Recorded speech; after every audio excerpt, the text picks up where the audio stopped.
إلا بغيتي تعرف الجديد ديال كرة القدم الوطنية ما عليك إلا بقناة ماروك بودكاست.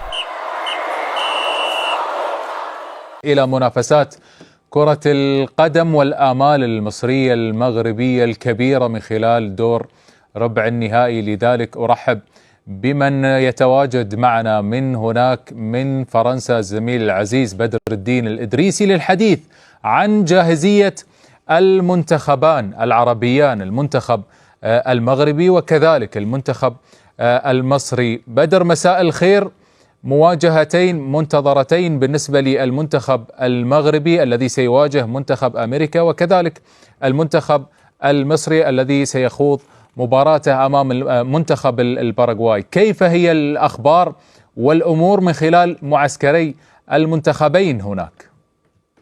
مساء الخير زميلي محمد، مساء الخير لكل الكباتن الموجودين معك في الاستوديو، مساء الخير طبعا لكل مشاهدي ومشاهدات قناة أبو ظبي الرياضية. أرحب بكم من هنا من باريس التي نعيش فيها على إيقاع يعني منافسات قوية جدا في مختلف الرياضات. بدأت وتيرة الحدة تزداد يوما بعد يوم، يعني منافسة بعد منافسة مع تقدم الأدوار في عديد الرياضات. وأيضا أرحب بك في باريس التي تعيش يعني فصل الشتاء والصيف، يعني لأنه تارة أنت تعيش تحت المطر وقصف الرعود والبرق، وبعدها يعني الشمس وحرارة، بمعنى أنه كل شيء موجود هنا في باريس، الحرارة والمطر وأيضا حبات الأمل التي يلتقطها كل الأبطال الرياضيين. ولعل المنتخبان العربيان المغربي والمصري سيكونان غدا على موعد مع التاريخ، على موعد مع لحظة مفصلية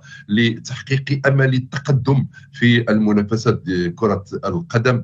المنتخب المغربي والمنتخب المصري تصدر مجموعتهما بعلامة التميز الكاملة، أمام منتخبين مرشحان على الورق لحيازة الميدالية الذهبية. أقصد بذلك المنتخب الإسباني الذي هزمه المنتخب المصري الشقيق، وأيضا المنتخب الأرجنتيني الذي هزمه المنتخب المغربي في افتتاحية المجموعة. إذن لا حاجة لأن نذكر بما مضى، الحاجة لأن نتوجه إلى ما ينتظر المنتخبين العربيين المغربي والمصري غدا إن شاء الله في دور نصف ربع النهائي، حيث سيكون اللقاء عربيا أمريكيا لاتينيا أو أمريكيا شماليا، بحيث أنه المنتخب المغربي سيواجه منتخب الولايات المتحدة الأمريكية الذي حل وصفا لبطل المجموعة الأولى اللي هو المنتخب الفرنسي، من المنتخبات القليلة اللي تجاوز الدور الأول بالعلامة الكاملة، والمنتخب المغربي الذي حل وأيضا المنتخب الأمريكي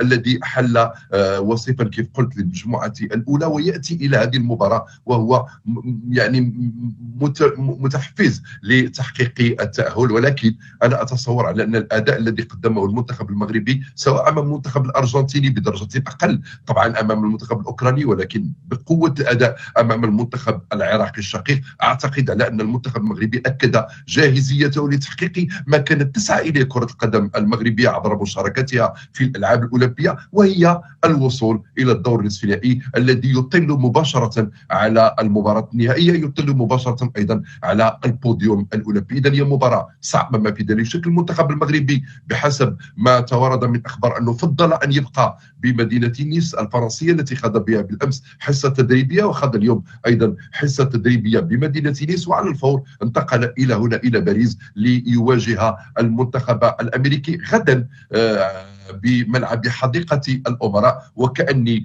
بالعميد الرائع للمنتخب المغربي أشرف حكيمي يرحب بأسوده ويرحب بالجميع في الحديقة التي هي حديقة بالفعل أنه لاعب لنادي باريس سان جيرمان الفرنسي. إذن المباراة تبدو في متناول المنتخب المغربي من ناحية الإمكانيات والفرديات والفنيات، ولكن حذري من واقعية المنتخب الأمريكي. على الواجهة الأخرى المنتخب المصري الشقيق الذي أحدث في اعتقادي مفاجأة قوية في مجموعته بعد تعادل مخيب الأمل أمام الدومينيكان، سينتفض بعد ذلك في الجولتين الثانية والثالثة، وسيوقع على فوز كبير جدا على المنتخب الإسباني المنتشي يعني بأدائه الهلامي، أداء تيكي تاكا كاكا الذي توج من خلاله منتخب إسبانيا الأول بطلا لأوروبا، وتوج أيضا من خلاله منتخب أقل من 19 سنة بطلا لأوروبا. ولكن هذه التيكي تاكا ما نفعت أمام المنتخب المصري المتماسك والقوي، والذي يمثل في اعتقادي واحد من المجموعات القوية التي تلعب بواقعية كبيرة جدا. إذا مباراة أمام الباراغواي مفتوحة على كل الاحتمالات. أنا لا أقول أن المنتخب المصري بما قدمه في دور المجموعات ممكن أن يكون هو كفته راجحة، ولكن أؤكد على أنه هناك داخل المنتخب المصري إن كان على المستوى الفرديات إن كان على مستوى الأداء الجماعي هناك كثير مما يقال أن الفراعنة النيل بمقدورهم ترويض هذا المنتخب الباراغواياني قليل من الصبر وبكثير من التركيز، لأن مباريات مثل هذه زميلي محمد تحتاج إلى كثير من التفاصيل، إلى كثير من الجرأة وكثير من التركيز لحسم ما يمكن ما نصطلح عليه في العادة الجزئيات الصغيرة. فإذا أملنا كبير جدا أن مساء يوم غد الجمعة يأتينا بالأخبار السارة بتأهل المنتخبين العربيين، المنتخب المصري والمنتخب المغربي، ولعلنا إذا ما عدنا إلى طريق نحو النهائي إلى الميدالية الذهبية سنجد على أن طريق المنتخبين المغربي والمصري تفترق،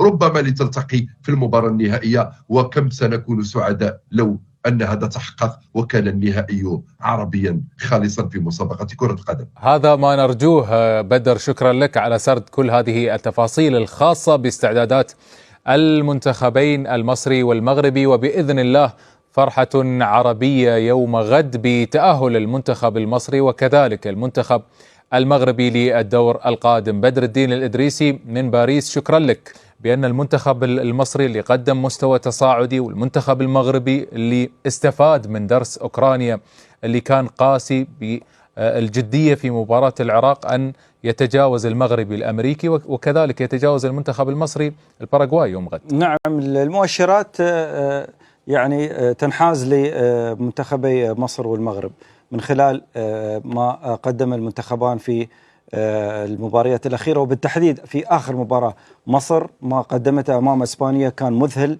في الحقيقة من خلال الأداء، التماسك، القوة، العزيمة.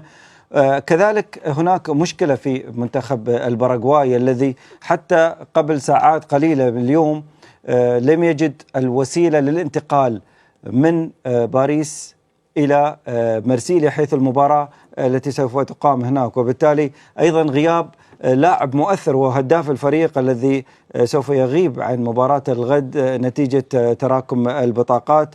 أنا أعتقد أن فرصة منتخب المغربي أيضا كذلك هي قوية جدا في باريس. وجود جالية مغربية كبيرة سوف تدعم الفريق في استاد الأمراء من العوامل القوية التي ترجح كفة المنتخب المغربي الذي نتمنى أن يكون صحبة المنتخب المصري يوم غد إن شاء الله متأهلين إلى الدور التالي من المنافسة بإذن الله. وكذلك اللجنة رفضت طلب منتخب الباراغواي بتأجيل المواجهة أمام المنتخب المصري لتقام بذات التوقيت. رضا، بعيدا عن الأمنيات بإذن الله واضحة ومعروفة، لكن على الورق أي المواجهتين أسهل على المنتخبات العربية؟ أعتقد مصر مواجهته أسهل قدام باراغواي، أسهل لنفس الظروف اللي قالها أستاذ محمد جاسم. لكن أنا الموضوع مشروط بأداء نفس الأداء اللي قدمه منتخب مصر قدام أسبانيا. صحيح. لازم نعرف أن منتخب مصر لم يقدم المستوى المطلوب أمام الدنمارك وفي نفس الوقت أمام أوزبكستان رغم فوزه. تعادل وفوز في مباراتين، كان هناك إحباط في الشارع المصري بأن المنتخب مش هيكمل نهائي. لكن بعد الأداء اللي لعبوه قدام أسبانيا ولعبوا مباراة كبيرة، الناس الطموح اتجدد والمعنويات عليت والكل عنده أمال إن يعبر منتخب مصر الباراغواي ويعدي للدور النصف النهائي. وحتى الكلام على السوشيال ميديا بشكل كبير جدا عن لقاء المغرب ومصر في المباراة النهائية. طبعا دي أحلام وأمنيات عربية احنا نتمناها كلنا، على الأقل خالص يبقى عندنا ميداليتين يحسنوا من نتيجة الرياضة العربية في الأولمبياد. وهذا ما نرجوه أكيد بالنسبة للمنتخب المصري وكذلك بالنسبة للمنتخب المغربي.